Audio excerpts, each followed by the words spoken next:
মা, আমার এই মেয়েকে পছন্দ হয়েছে, আমি এই বিয়েতে রাজি। কিন্তু মা, আমার ওই মেয়েটাকে পছন্দ হয়েছে, আমি ওকে ভাবি বলে ডাকতে পারবো না। ছি ছি, এ কেমন কথা? তুই দেখছি বাইরের মানুষের সামনে আমাদের মান সম্মান সব শেষ করে দিবি। আমি অত কিছু বুঝি না। আমি যদি এই মেয়েকে বিয়ে করতে না পারি, ভাইও এই মেয়েকে বিয়ে করতে পারবে না।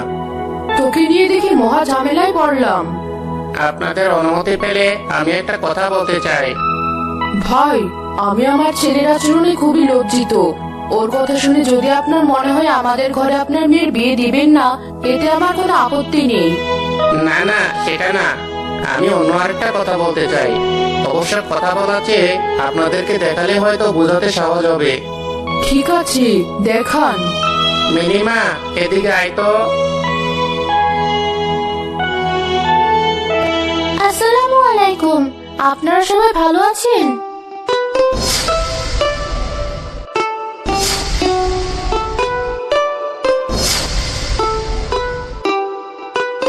এ কি, ভাইয়ের জন্য দেখা মেয়েটা না এখানে বসেছিল, আবার ওখানে গেল কি করে?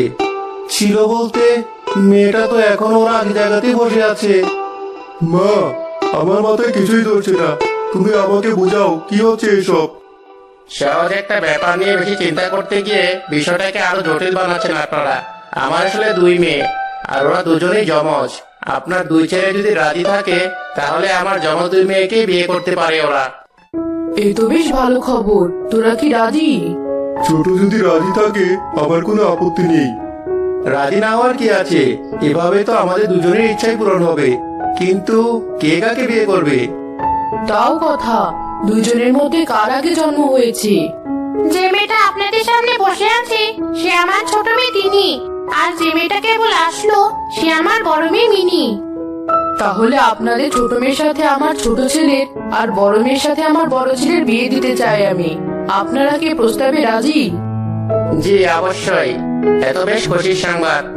আপনাদের পরিবারের কত সুনাম শুনেছি সবার কাছে। আমার দুই মেয়ে যে সেখানে ভালো থাকবে তা আমি জানি। আমি এখন নিশ্চিন্তে থাকতে পারবো। তোমরা দুইজন রাজি তো? হে মা, আমি রাজি। আমিও রাজি মা। তাহলে তো হলোই, আপনার দুই মেয়ে শিগগিরই আমার বাড়ির বউ হবে। সত্যি আমি অনেক চিন্তায় ছিলাম। ওরা ছোটবেলা থেকে একসাথে বড় হয়েছে, কেউ কাউকে ছেড়ে বেশিক্ষণ আলাদা থাকেনি। বিয়ের পর ওরা আলাদা কিভাবে থাকবে সেটাই ভেবে পাচ্ছিলাম না। আপনারা আমায় চিন্তামুক্ত করলেন। এমন লক্ষ্মী দেখতে দুটো মেয়েকে আমার বাড়ির বউ বানাতে পেরে আমিও খুশি। কিছুদিন পরে ধুমধাম করে দুই ভাইয়ের দুই যমজ বোনের সাথে বিয়ে হয়ে গেল। বিয়ের পরদিন তাদের শাশুড়ি বউদেরকে মিষ্টি কিছু বানিয়ে খাওয়াতে বললেন। তুই তো জানিস আমি রান্না বান্না কিছু পারি না, আমার ভাগের পায়েসটুকুও তৈরি দিতে। ঠিক আছে রাখছি, তুই একটু আমাকে চালগুলো ধুয়ে দিয়ে সাহায্য কর। আমিও সব চাল টাল ধুতে পারবো না, তুই নিজেই ধুয়ে সব। আমি দেখি রান্নাঘরে খাওয়ার মতো কিছু পাই কিনা। এই তো কিশমিশ পেয়েছি।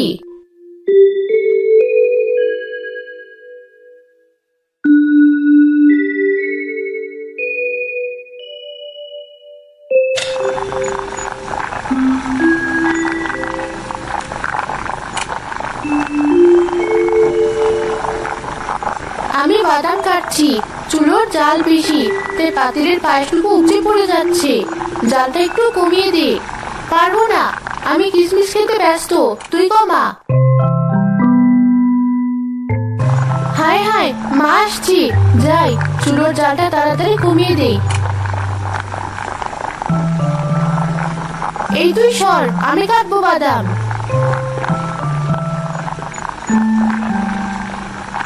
এ কি তিনি, তুমি দাঁড়িয়ে আছো যে? তোমার পায়েস রাধা শেষ নাকি? না মানে মা, ও তিনি না, আমি তিনি। দুঃখিত, তোমরা কে কোনজন বুঝে উঠতে একটু সময় লাগবে মনে হয়। সমস্যা নেই মা, আস্তে আস্তে চিনে যাবেন। তা বুঝলাম, কিন্তু মিনির পায়েস রান্না শেষ হয়েছে নাকি সেটা তো এখনো জানলাম না। আসলে মা, আমি মিনিকে বলেছি কিছু না করতে। ও রান্না বান্না তেমন পারে না তো, কি নাকি দুর্ঘটনা ঘটিয়ে দেয়, তাই আমি নিজে দুজনের ভাগের পায়েস রান্না করছি। বাহ, তুমি তো দেখছি তোমার বোনকে অনেক ভালোবাসো। আচ্ছা, তোমাদের যেভাবে সুবিধা হয় সেভাবেই মিলেমিশে রান্না করো। আমি আর তোমাদেরকে বিরক্ত না করি। জি মা। সাবধানে করো সব কাজ। মা চলে গেছে। এই নে, এবার তুই সব সামলা। তুই মাকে ওভাবে বলতে গেলি কেন যে আমি কিছু পারি না? বাড়িতে থাকতে না হয় আজীবন আমাকে অত্যাচার করে এসেছিস, শ্বশুর বাড়িতেও এসে এখন এসব করতে হবে? হ্যাঁ হবে। আমার কত শখ ছিল এই বাড়ির বড় বউ হবো, তাই তোর আগে আমি বিয়েটা সেরে ফেলতে চাইছিলাম। মাঝখানে আমার জামাই গন্ডগোল বাঁধালো, তোর জন্য আমার কোনো ইচ্ছে পূরণ হয় না। কিন্তু আমি ভেবেছিলাম তুই খুশি হবি, আমরা দুজন একসাথে থাকতে পারবো জেনে। আর আমার খুশি, তোর সাথে আজীবন কাটাতে চাই না আমি। তাই আমাকে যদি খুশি দেখতে চাস আর সাথে নিজেও শান্তিতে থাকতে চাস, আমি যা বলবো তাই করবি। আচ্ছা, তাও যদি তুই ভালো থাকিস।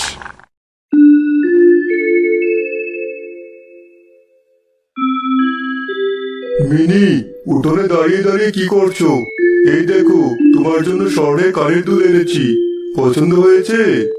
ভাইয়া, আপনি ভুল বুঝছেন, আমি মিনি নয়, তিনি।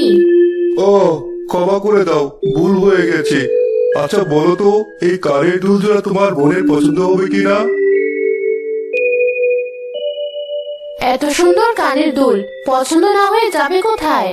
পুরো এক ভরি দিয়ে বানিয়ে এনেছি। সত্যি? তাহলে তো অনেক দাম হবে। হ্যাঁ, মিনি কোথায় আছে বলতে পারো? ওর ঘরে বোধহয়। ঠিক আছে, আমি ঘরে গিয়ে দেখি ও আছে কিনা।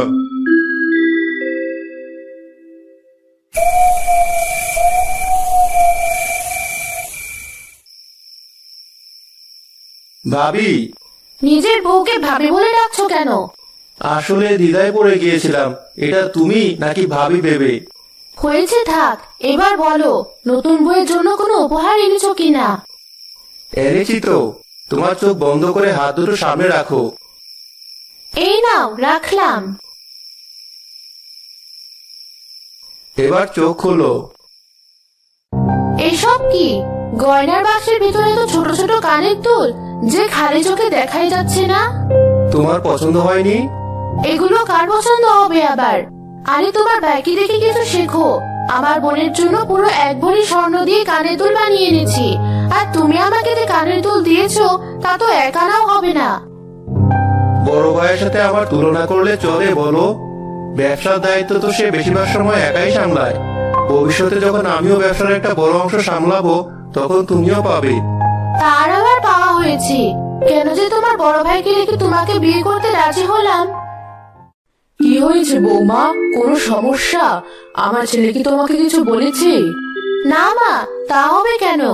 আমি ওকে বলছিলাম যে এমনিতেই তোমার টাকা পয়সা কম, তার উপর আবার কেন অযথা এতগুলো টাকা খরচ করে আমার জন্য সোনার জিনিস কিনতে গেল। এটা খুব ভালো কথা বলেছো। আমার ছেলেটা না বড্ড বেহিসাবি। এবার তুমি এসেছো, সব ঠিক হয়ে যাবে। জি মা। তবে নতুন নতুন বিয়ে হয়েছে তোমাদের, ওকেও একটু সকালাত পূরণ করতে দাও। আর সোনার জিনিস কিনলে তো তেমন ক্ষতি নেই, পরে আবার কাজে লাগাতে পারবে। তাই ওকে কিছু বলো না আর। আচ্ছা মা, এই চলো ভিতরে চলো, আমাদের কথাবার্তায় মায়ের ঘুমের অসুবিধা হচ্ছে। আচ্ছা।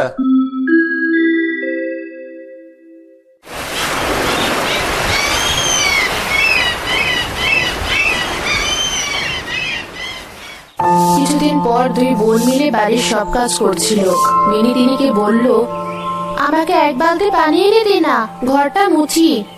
আমি পারবো না, তুই আন, ঘর ঝাড়ু দিতে গিয়ে আমার অবস্থা খারাপ। আচ্ছা, আমি পানি এনে ঘর মুছছি।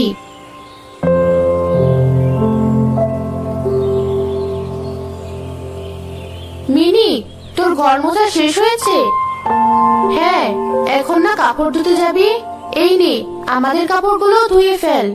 আচ্ছা দি। মিনি কলপারে বসে বসে কাপড় ধুতে থাকে। তিনি উঠোনে বসে বসে তার বোনের কাপড় ধোয়া দেখছিল। তখন তার শাশুড়ি সেখানে চলে আসে। আরে আরে, করছিস কি? আমি আমার কাপড় তো ধুয়ে ফেলেছি, এখন তোর কাপড়গুলো ধুয়ে দিচ্ছি। কিন্তু কোনো কিন্তু না, চুপচাপ যা করতে বলছি তাই কর। শাশুড়ি মাকে আমার ভালো গুণগুলো দেখিয়ে পটাতে হবে আমার, তবেই সে তার দামি দামি সব শাড়ি গয়না আমাকে দিবে। আচ্ছা।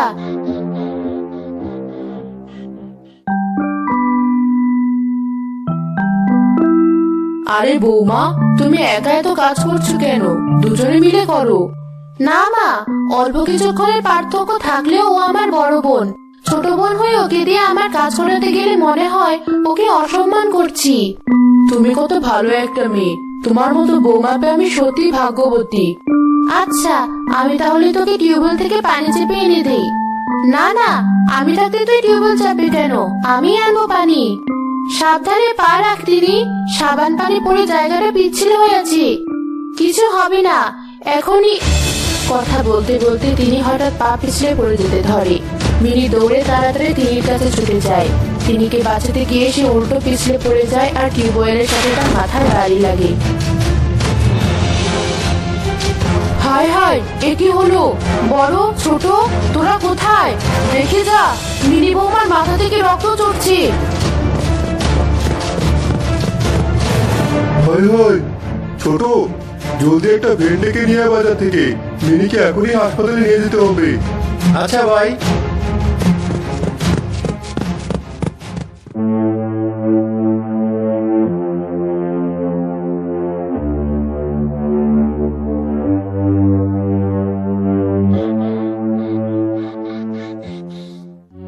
আমি তাকে সাপ ওষুধ দিয়ে দিয়েছি, ওর রক্ত পড়া বন্ধ হয়েছে।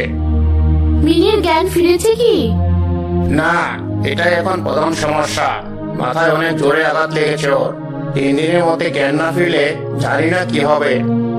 এ কি বলছেন ডাক্তার সাহেব? যেভাবেই হোক বৌমার জ্ঞান ফেরানোর ব্যবস্থা করুন। এখন বিধাতার হাতেই সবকিছু, আমার কিছুই করার নেই। আপনারা বেশি বেশি প্রার্থনা করুন ওর জন্য। এখানে থেকে আর লাভ নেই, আপনারা কাল দিনে আসুন আবার। ঠিক আছে ডাক্তার সাহেব, চলো তিনি, বাড়ি চলো। হ্যাঁ চলো।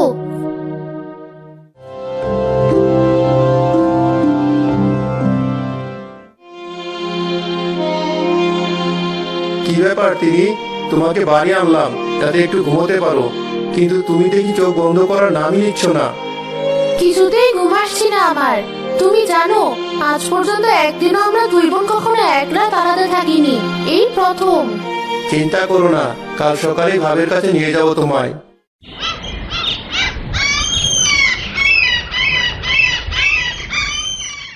পরের দিনও মিনির জ্ঞান ফিরল না। তৃতীয় দিন ডাক্তার সাহেব সবাইকে মিনির হাসপাতাল রুমে ডেকে আনলেন। আমার মনে হয় না মেরির আর জ্ঞান ফিরবে, তাই আমরা ওকে এই বেড থেকে সরানোর সিদ্ধান্ত নিয়েছি। এ কি বলছেন ডাক্তার সাহেব?